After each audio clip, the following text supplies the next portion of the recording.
ಸಂತೋಷ. ತಾವೆಲ್ಲ ಸ್ವಾಗತ ಮಾಡಿದ್ದೀರಿ. ಎಲ್ಲರಿಗೂ ಕೂಡ ನಡುವೆ ಮುಂದಕ್ಕೆ ಮಳೆ ಬರ್ತಾ ಇದೆ. ಮುಂದಕ್ಕೆ ಹೋಗ್ಬೇಕು. 9:30 ಒಳಗಡೆ ಕಾರ್ಯಕ್ರಮ ಅಲಗೂರಲ್ಲಿ ಮುಗಿಸ್ಬೇಕು. ಎಲ್ಲರಿಗೂ ಬೋಲೋ ಭಾರತ್ ಮಾತಾ ಕಿ, ಕಾಂಗ್ರೆಸ್ ಪಾರ್ಟಿ ಕಿ, ಸೋನಿಯಾ ಗಾಂಧಿ ಕಿ, ರಾಹುಲ್ ಗಾಂಧಿ ಕಿ. ಎಲ್ಲರಿಗೂ ನಮಸ್ಕಾರ. ತಾವೆಲ್ಲ ಎಲ್ಲರಿಗೂ ಅಮ್ಮ 2,000 ಬರ್ತಾ ಇದೆಯಾ? ಅದಕ್ಕೆ ಸಿಗ್ತಾ ಇದೆಯಾ? ಗೃಹ ಕರೆಂಟ್ ಬರ್ತಾ ಇದೆಯಾ? ಸಾಕು ಬಿಡಿ. ತಾವೆಲ್ಲ ಸಹಾಯ ಮಾಡಬೇಕು. ಎಲ್ಲರಿಗೂ ನಮಸ್ಕಾರ. ಆಯ್ತು.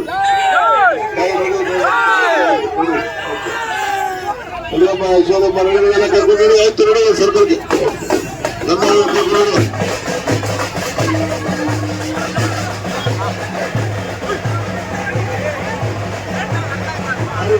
ಸರ್ಕಾರ